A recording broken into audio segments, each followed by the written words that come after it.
जयराम सरकार के कार्यकाल का ये अंतिम वर्ष चल रहा है। इस अंतिम वर्ष के लिए वार्षिक योजनाओं का भी आकार तय हो गया है।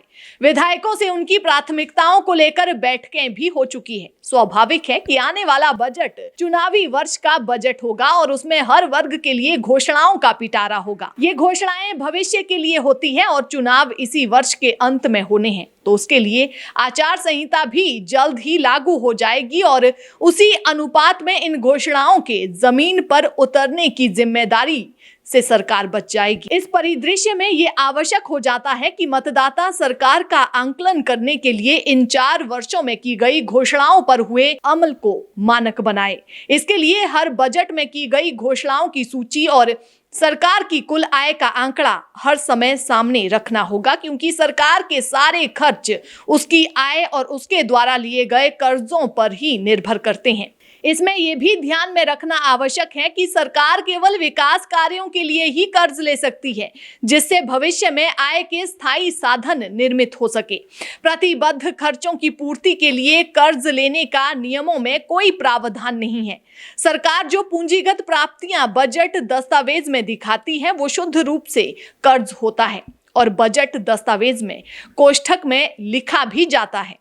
इस तरह सरकार के कुल बजट का 50% से अधिक कर्जों पर आधारित है और इसी के कारण प्रदेश सरकार कर्ज में डूबती जा रही है, जो आने वाले समय के लिए भयानक समस्या खड़ी कर देगा। कैग रिपोर्ट ये सामने ला चुकी है कि विकास के नाम पर लिए जाने वाले कर्ज का वास्तव में एक भी पैसा विकास पर खर्च करने के लिए सरकार के पास नहीं बचा था, बल्कि माइनस में चला गया था। ये स्थिति लगातार बनी हुई है। इस सरकार में इसकी गति और बढ़ गई है, क्योंकि कोरोना की आड़ में कर्ज लेने की सीमा 3% से बढ़कर 5% कर दी गई। लेकिन इसके बावजूद ये सरकार 96 जनहित की योजनाओं पर एक भी पैसा खर्च नहीं कर पाई है। धर्मशाला सत्र के दौरान आई इस कैग रिपोर्ट पर यह सरकार अभी तक प्रदेश की जनता के सामने अपनी स्थिति स्पष्ट नहीं कर पाई, जबकि हर समाचार पत्र में ये खबर प्रमुखता के साथ छपी है।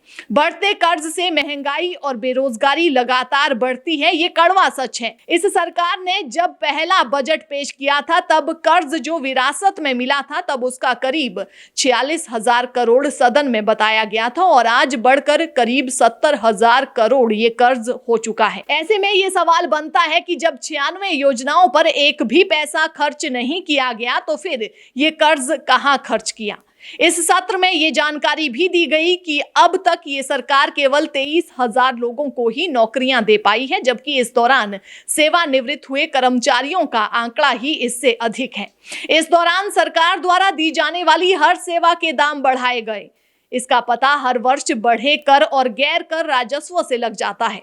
भ्रष्टाचार के मामलों में सरकार अदालतों के फैसले भी लागू नहीं कर पाई है। कसौली गोलीकांड का कारण बने अवैध निर्माणों पर टीसीपी और प्रदूषण नियंत्रण बोर्ड के लोगों को चिन्हित करके उनके खिलाफ कड़ी कार्रवाई करने के निर्देश दिए गए थे, जिन पर आज तक अमल नहीं हुआ है, बल्कि कुछ लोगों को तो उनके वरिष्ठों को नजरअंदाज करके पदोन्नत तक कर दिया गया है।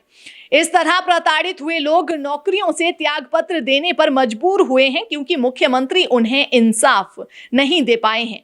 स्वर्गीय वीरभद्र सिंह की सरकार पर रिटायर्ड और टायर्ड लोगों के हावी होने का जो आरोप भाजपा लगाती थी, उसी में ये सरकार 2 कदम और आगे बढ़ गई है। संवैधानिक पदों पर बैठे लोग अपनी निष्पक्षता का सरेआम राजनेताओं से अपने रिश्तों का प्रदर्शन कर रहे हैं और सरकार उनके आगे मूक दर्शक बनकर बैठी हुई है। अदालतों का कितना सम्मान ये सरकार करती है, इसका अंदाजा इसी से लगाया जा सकता है कि उच्च न्यायालय के निर्देशों के बावजूद आज तक लोक सेवा आयोग के सदस्यों और अध्यक्ष की नियुक्ति के लिए नियम नहीं बना पाई है। एनजीटी के आदेशों की अनुपालना में ये सरकार किस तरह असफल रही है, ये खुलासा पहले ही किया जा चुका है।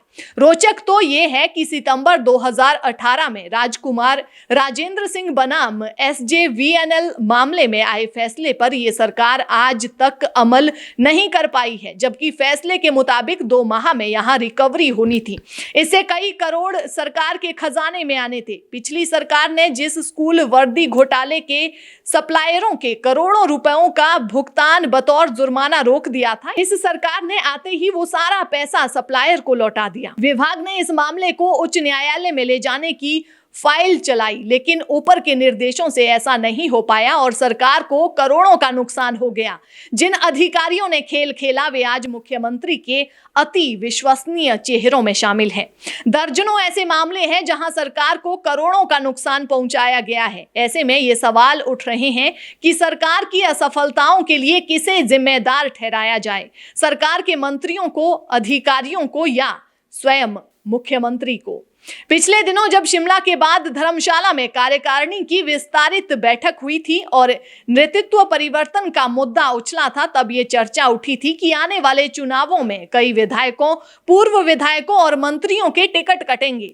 तब से उठी ये चर्चा मीडिया के कुछ वर्गों में ये शक्ल ले रही है कि मुख्यमंत्री को असफल करने के लिए सरकार के कुछ मंत्री और संगठन के पदाधिकारी जिम्मेदार हैं, जबकि कुछ सरकार से बाहर बैठे मुख्यमंत्री के सलाहकारों को इसके लिए जिम्मेदार मान रहे हैं। राजनीतिक पंडितों का मानना है कि आने वाले दिनों में भाजपा के अंदर ये एक अहम मुद्दा होगा कि सरकार की असफलताओं के लिए किसे जिम्मेदार माना जाए, क्योंकि ये सभी मान रहे हैं कि सरकार हर मोर्चे पर असफल रही है। इस सरकार की बजटीय घोषणाओं पर ही नजर डाली जाए तो इसके अधिकांश मंत्री उनके विभागों से जुड़ी घोषणाओं पर ही कुछ कहने की स्थिति में नहीं है।